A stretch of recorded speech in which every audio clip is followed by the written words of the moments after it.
So today what we're doing is we're building a little shelving unit to house some food over at Ben's place. Out of the Ben and Ken show, and we'll show you kind of what we're doing, kind of step by step, but we'll see what happens. Cans of chili, vegetables, fruits, whatever, soup, all kinds of stuff. Figured out we can get about 5 cans across this. This is approximately 30 inches here to here, 48 from here to here. We've got some stuff marked out. We just cut some 2x4s to go across here, one side to the other.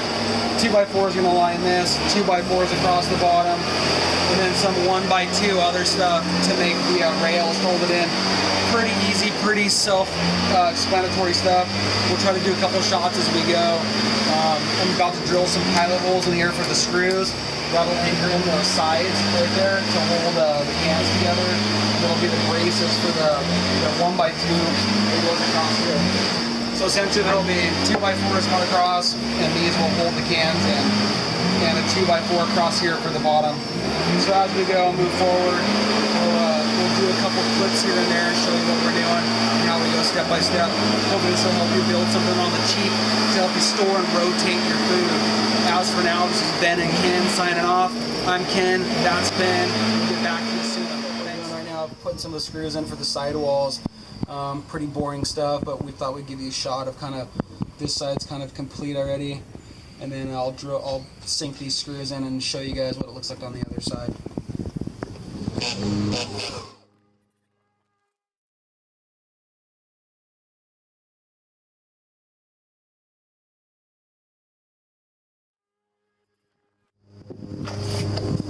So here's what we got so far. We have brace down here across the bottom. This is one strip of 2 and 1 inch to hold that down. Another bottom piece, another strip right here, and a couple strips across these to hold the cans in. So this is about step 2 or 3, and we'll show you a couple more as we go. Thanks for watching.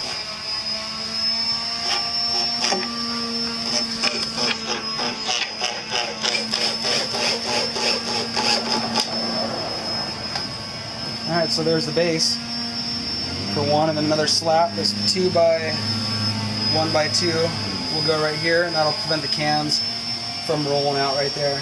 And we'll put incremental 1x2 slats up here to hold the cans from falling out. The can comes out, another one rotates in.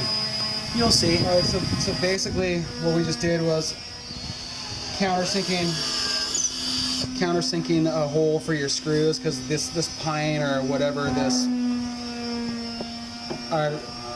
pine or spruce, whatever this stuff is real soft wood, and if you don't countersink these holes or drill like a pilot hole, it will split this wood, and then you're gonna be pissed. Alright, so basically what we're doing is countersinking these real quick, not even measuring, just getting in the middle of this, and then down in that 2x4 just a little tiny bit. Our screws will pick up the rest and suck these together, make it nice and tight. The one thing here that's kind of important is to get your fattest can, which are these Progressos, right? Progressos are the fattest can. Make sure that opening is going to allow that can to come out, right? Because once you close that up, that's it. This bottom part is the most crucial part of making sure your cans don't come out. So we have the bottom lip down here that's going to hold these from coming out and rolling off the thing, but they're not going to come out of this, so 2 cans are going to be able to squeeze through there. But this can coming out, being our fattest can that we're going to probably stock the most of, some Progresso soups, is the most important thing to make sure that those are going to come out of there. Once those are done and those are coming out, these smaller cans aren't going to be an issue either, with not enough gap for 2 of them to slide out of there. However, something like a Campbell's can we just came across, these Campbell's cans are kind of too small to work with, so we're going to not even worry about the Campbell's cans. They're just way too small. Tuna cans and all this other stuff seem to work fine. Get a couple across there, same thing, and once they're double stacked, they won't slide out on top of each other. So this is another part of it. We'll probably bring a couple more sections of this video, try to wrap it up here pretty quick and show you the finished product once it's on the wall. Good times. Alright, so here we go. We got this part, section 4, 5, however many we've done so far. But this is kind of getting on to the almost finished product now. What our next goal is to do is to put another 2x4 up here, and that'll be the cap of, like, the bottom down here, the cap of the next shelving starting going this way. So we got 1, 2, 3, 4, 5 slats going across to hold the cans in. Depending on how big the can is, typically it's about 7 or 8, maybe 9 cans, depending on how it works. So here's the bottom, obviously the way it goes. We've made it a couple different things so you can see some different cans of like veggies, beans and stuff over here. Our fatter cans down here of soups that'll barely fit down there. And they're not going to slide out. So we got some cannibals or some chunky whatever down here and some tuna. With these 2x4s in place here, they can also be moved a little bit depending on what you have. So these aren't going to get zipped in. These are going to stay just like this free floating so you can move them around depending on what you want to put in there and back and forth. So this bottom part is almost complete. Like I said, another 2x4 will go across here, and that will be the top section going forward, and there'll be more slats going up this way for maybe, I don't know, 4 or 5 more cans and 4 different rows. So that's where we're at right now, and we'll show you the finished product once it's buttoned up. So with all the wood butchers out there that kind of know what they're doing and what they're not doing, this is our attempt at making this little survivalist food storage pantry. Kind of how you look at it, I think it's going to work out pretty good. This is my second attempt at building one of these and helping Ben make one today. I think it's came out pretty well with a couple little helpful pointers and ideas from Ben. This is what we came up with. It's looking like it's pretty good. We're ready to put it up. We've figured out that some Spam cans will fit in there, some tuna also. I mean, I guess the ideas of what you can do with it is kind of limited only to your imagination or what you kind of want to store. With the 2x4s, I guess number 10 cans aren't going to fit in there, but anything else, you know, the pretty bigger cans of chili and or whatever else seem to fit fine. So we're going to go ahead and mount this thing, and then we'll get you one more last segment and show you what we got. All right, I hope you're enjoying it so far. Thanks for watching. All right, so after a long, hard, grueling day, actually only took us a couple hours to build this. Messing around, trial and error, trying to figure stuff out, and this is kind of, like I said, the second time I've built something like this. This one came out a lot better than the first one, as a lot of things do. After you put some time and some effort into it and figure out what works, what doesn't, you waste a lot less time trying to figure that stuff out.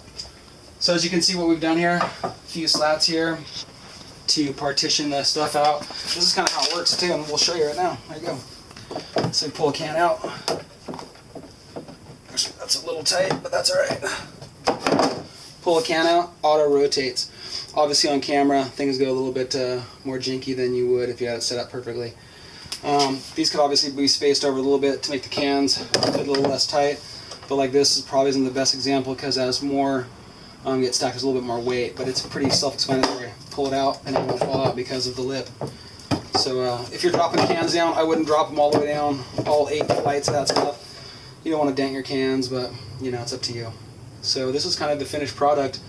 4 bays that are adjustable now. Got some Spam and tuna over here if you want to shrink them down, expand them for whatever. Like I said, it's it's limited to only your imagination of what you want to do and what you can possibly do with what you see here. Some 2x4, some plywood, 1 inch by 2 inch little Douglas fir or spruce or whatever those are, or whatever, pine. Cheap material. A lot of it was just scrap stuff we had laying around. So there it is, a couple hours of work and a little ingenuity, a saw, drill gun, a square and a tape measure, and a few drywall screws, pretty much is all it is. That's pretty much it.